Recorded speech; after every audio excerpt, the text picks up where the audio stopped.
Hey guys, what's going on? Bringing you guys a duel here, as well as a kind of minor deck discussion on the deck that I'm playing. So I decided to play Dino Rabbits this time around. I have been playing it for quite some time, even before they got neutered. Like, Dino Rabbits, like, the rabbit is at 1 now. The deck is more or less dead, and everyone's saying that. And they have the right to. Like, everyone played the deck when it was at 3. Then everyone played the deck when it was at 2, and they tried to innovate it. They brought Macrocosmos in, it did some shenanigans, and now we're at 1 rabbit. Unless you play in the OCG, then you're still at 2, you lucky son of a... Anyways, now we're at 1 rabbit, and what does that put us at? Completely inconsistent deck. So what did I have to do to the deck in order to make it work for me? I had to make it a little bit more grindy, unfortunately. I had to make it a lot more control-based, a lot more stun, I guess. I am playing it like how the old school Dino Rabbit was actually, like around the time where like it's not like I'm playing like a third target for tour guide. I'm not playing anything that kind of resembles Rescue Rabbit or anything just to replace it. But I am playing it in terms of how the deck was set up back then. And I guess you'll see it with the plethora of monsters that I do play. Like with Macro Rabbits, there was a heavy flow of traps. There's a heavy flow of traps, and like the main thing in there was obviously the Macrocosmos, and then plus the protection. So it was a pretty good deck. But I kind of just took it back because no matter how powerful Macrocosmos is, and I really do want to play it, I just think, like, even if it's at 1, it kind of contradicts with some of my card choices, and that's what made it hard for me to play that kind of deck. So, especially like with the hand traps that I do play. So, let's just kind of get into it, and I guess I'll just talk about it as I go along. So here I'm up against J Pugo 10, or I'm butchering your name, I apologize. But here I am playing Dino Rabbits. My opponent is playing that, what is that, that Agent Herald thing. I think it topped already, like at YCS Toronto. Pretty sure it did, like top 32 at least. Anyways, like with like Tethys and all that shenanigans. So yeah, so he opens up Venus, that Gyaku Tenno Megami. Never gonna know how to pronounce that correctly. Mystical Shine Ball, a Master Hyperion, as well as a Max C. Now here I open up with Thunder King Ryo. I do still play Thunder King Ryo, even though it's at 1, and like there have been odd moments like I kind of do want to just stick in one-ofs in this deck, but I kind of have to go with at least the most powerful one-ofs. And T-King is kind of the same to me as like Rescue Rabbit in terms of if I can set that up like first turn, I feel good because like they're both strong cards alone. T-King summon prevents adding cards from deck, prevents inherent special summons. So like all in all, just summoning this is just gives that kind of stun effect, and it kind of has that thing where it's just as powerful as summon Rabbit, get 2 vanillas, and overlay for like a generic XYZ or a Dolka or Logia, and you can just kind of minor stun there as well.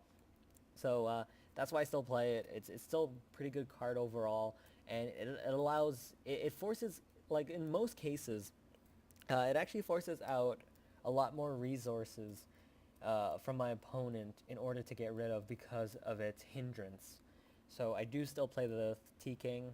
I play Maxi. I'm kind of flip-flopping this. Like Maxi helps quite a bit because it helps me keep up with like all the other faster decks out there because of this deck being so inconsistent. Maxi kind of helps me draw into things that I do need. So Maxi, pretty good stuff. But I'm still kind of flip-flopping this between like the Veilers, what kind of ratio do I like. Currently right now I'm trying out a 3-2 ratio. So I don't know how it's going to play out, but for the time being that's how I'm going to stick to it. I do play triple Forbidden Lance, I do play triple Mystical Space Typhoon, and I do one of each here. And I do play the Sabersauruses still. I don't play Cabazals because they're too weak. They're too weak, and they just cause a lot more inconsistency. Like with just one rabbit, you're actually more prone to drawing normal monsters than anything. And the fact that you're going to be drawing them, the only thing you could actually do with them is actually slow play into another XYZ of some kind. Like, for example, I may have to set a Cabazals and protect it in order to summon another Dino next turn and overlay and try to do something there. It just wastes too much resources just to protect a potential, like a very slim chance, like a very small potential. So in the end, I kind of just cut it off because I can't deal with it. It's just too much. It's just too much effort for little reward, in my opinion.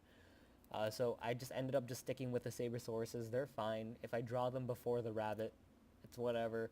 But at least the fact that Sabersaurus is 1900, and the fact that it's still a dino still pretty much helps the deck. So yeah, let's just go. So he starts. He has advanced ritual art, and he's going to go for that Venus. So he's going to summon that Venus, and he's going to use the effect. Notice I don't use the Maxi right away. I let him get that one Shine Ball in just to think that, okay, all these Shine Balls are going through. And he goes for that second one. Now I drop the Maxi. Now I'm going to drop the Maxi here, only because he's either going to leave the he's going to leave the Shine Balls out. Like, no matter what, I'm getting one card from the Shine Ball.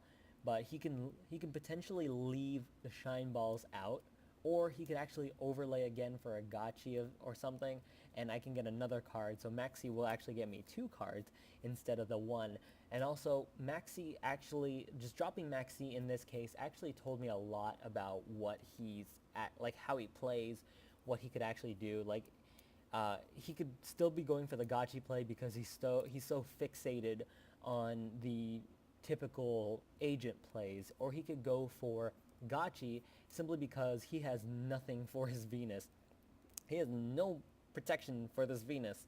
So, like, if he just left, like, the double Shine Balls, his field is going to get wrecked.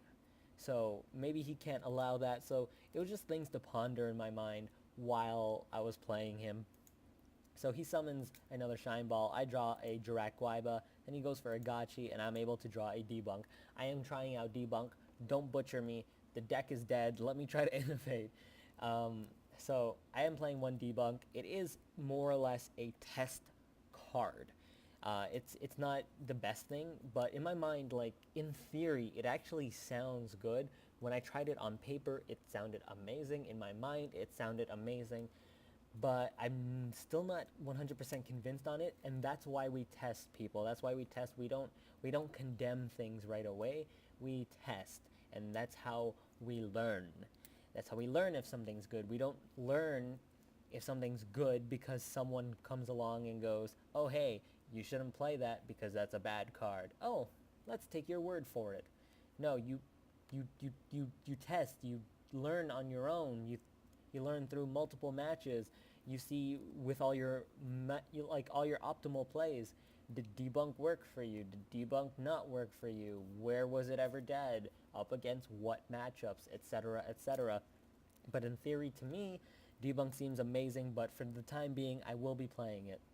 I'm only playing one of it, so it can't hurt that much. So here, I draw into another Guaiba, unfortunately. So here, what I end up doing is, I end up summoning a T-King, and I set 3. The reason for that is because, honestly, I could have just not summoned, and I could have just took the beatings that Venus was going to unleash on me, because he wasn't going to summon anything else. Maybe potential Gel and Duo, and I would have took, like, what, 2,000 plus, what, 2,100? So that would have actually been quite detrimental. But the fact that I threw T-King out there, it adds the stun to the field automatically, and honestly, I know for a fact I don't have any standalone monsters in this deck that could just run over Venus. So I'm actually going to have a problem. I'm either going to have to draw into a rabbit, or I'm going to have to waste like I'm gonna have to use a monster plus another card in order to get rid of Venus, and that one card has to be the Forbidden Lance, unfortunately. Or if he attacks, like I might have a D Prison or a Mirror Force or something like that. But in this case, I don't, and I don't really have the luxury of time in order to get it, because my next card is going to be a Book of Moon, and I just didn't really trust drawing into all those like trap card outs. So I ended up just kind of just summoning the T King, and while summoning the T King, just because it adds the stun to the field, it prevents cards adding from hand. So immediately, if he wants to summon an Earth, you're not getting crap off of that, sir. If you want to inherently special summon, I can also tribute the Thunder King Ryo. So it's just really good stuff to add. If you want to play stuff like, what else does he have? Like Preparation of Rites. Like, can't do that. You wanna Manju? Nope. You wanna, what else is in here actually? God. Okay, well, I guess that's it. But that's a pretty solid chunk.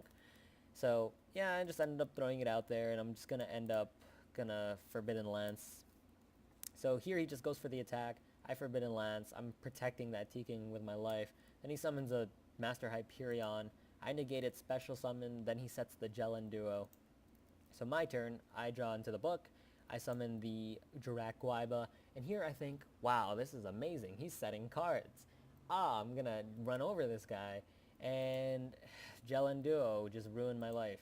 So I set the Book of Moon, and I'm pretty much set for just about anything. He summons the Earth. Unfortunately, my T-King is not there anymore, and he does get to add the Venus. So then he synchros for a Gaia Knight, the Force of Earth.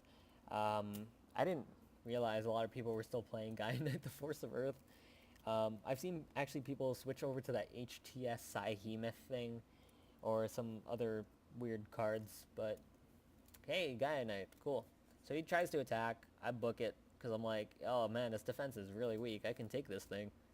So he ends, and I summon Sabersaurus. I attack. The reason why I summon Sabersaurus is because I'm actually planning on using it for something else later, or just kind of just bringing it out there just for field presence, I guess. Even though it's not that frightening, but you know, Sabersaurus is so good. So I throw out a Dragwaiba, get a Dragwaiba, and I actually make Dolka. I make Dolka because I feel safe with like Lance and stuff. Although if he did have like say like a Dark Hole, which most people have, every time I go for Dolka, most people have the Dark Hole. So that kind of irritates me. But if I had to Lance the Dolka in that case, I would lose the Dolka because I know he would just summon a Venus and just run me over and just be like, what up? So unfortunately, that's very frightening in itself.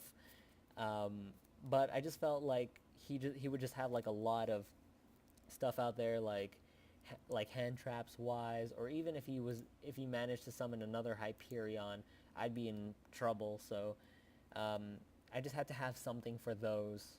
Like in most cases, like Dolka could just prevent more in the long run. So I ended up just going for the Dolka as opposed to say a Logia.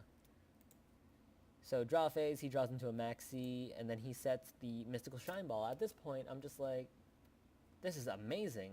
I can poop on this guy. So I draw into a Pot of Duality. I am trying out Pot of Duality because I do have to increase the consistency in this deck, unfortunately.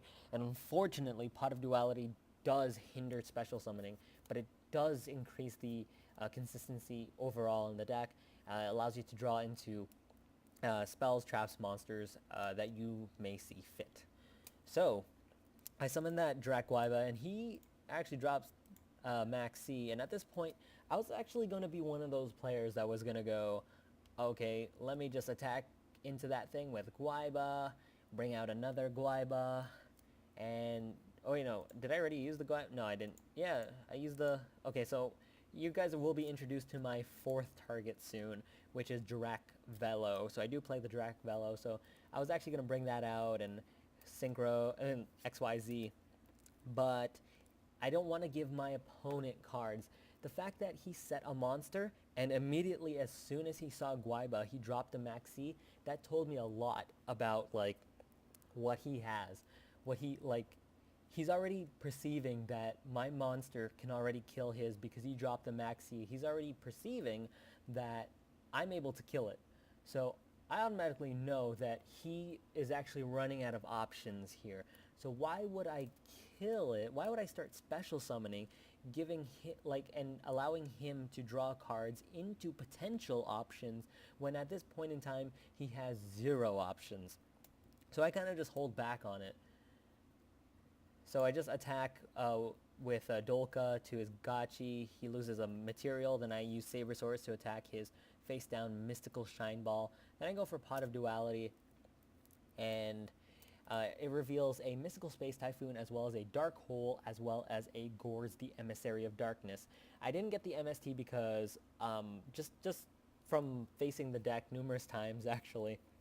I've faced many variants of agents over the times, and not a whole huge trap lineup. And right now, it's just pretty much evident. And my MST that I do have set is still pretty much useless.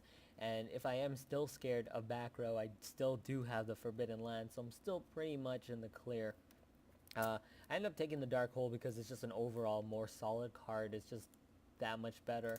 I don't take the Gorz because I don't think he's going to ever annihilate my field. I'm in such a good position, like I can't lose.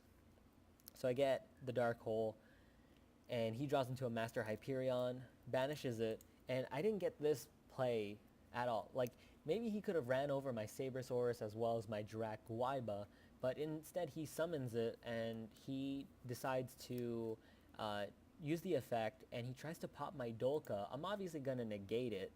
At that point, I thought he had like a Herald of Orange Light, and in that case, like, Debunk would come in handy up against so much stuff in terms of hand traps, especially in agents where a lot of them do play stuff like Maxi, Herald of Orange Light. Some of them are known to play Effect Veiler, so pretty good stuff nonetheless. Like, Debunk goes the distance.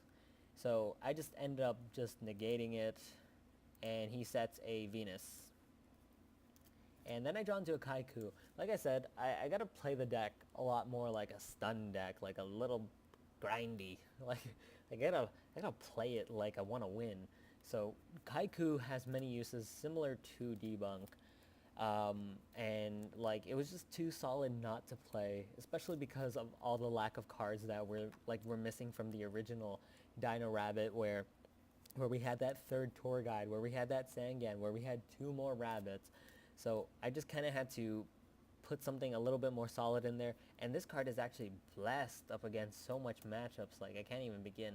So I ended up just keeping the Kaiku in there.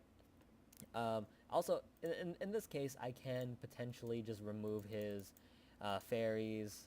I can potentially, like, ruining any Christia plays. If he does play he plays Christia. I could potentially ruin him in terms of if he draws another Hyperion, because I do believe he has 1 more, so he can't banish it because of Kaiku's effect. Overall, Kaiku just seems so solid, so that's why I ended up trying it out. I don't know if it's going to stay in there, but it does seem solid for the time being. So I summon Kaiku, attack, all this stuff. So I negate the Maxi with Dolka. I could have actually just debunked. I could have actually just, like, blown his mind with a debunk. But I ended up just making a Dolka. So with Guaiba, I do get the Velo. The reason why I do play Velo is because I found the third Guaiba to be more or less useless. Like, the only use I could ever have of that third Guaiba is if it found its way to, like, a random level 4 monster or another Sabersaurus, and I just didn't want to use it for that. Like, Guaiba itself, if it can obtain another monster, that'll just be so much more easy. It'll be so much more efficient. So I ended up just throwing in the Velo.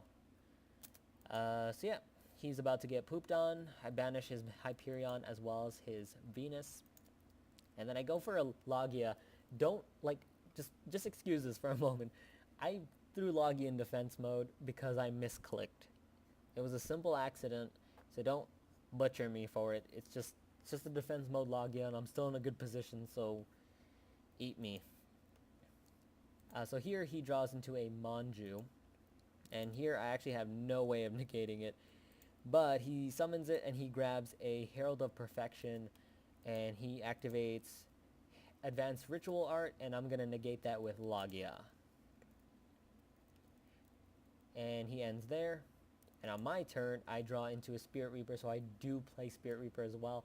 I am trying it out. Spirit Reaper is it's just a solid, it's so good. Like, I can't believe, like, there are actually a lot of ways of getting around this, but in a lot of cases, especially when your back is up against the wall, if you set this thing, your opponent might not, your opponent might just think it's just whatever, so they'll just attack into it and not really waste resources getting around it, and then finding out that it's just a Spirit Reaper and they can't get around it.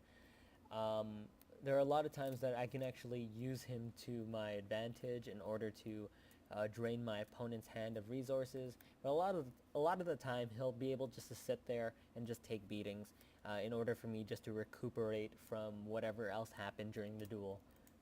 So here I just switch Logia to attack mode, summon the Spirit Reaper, attack, and banish more stuff.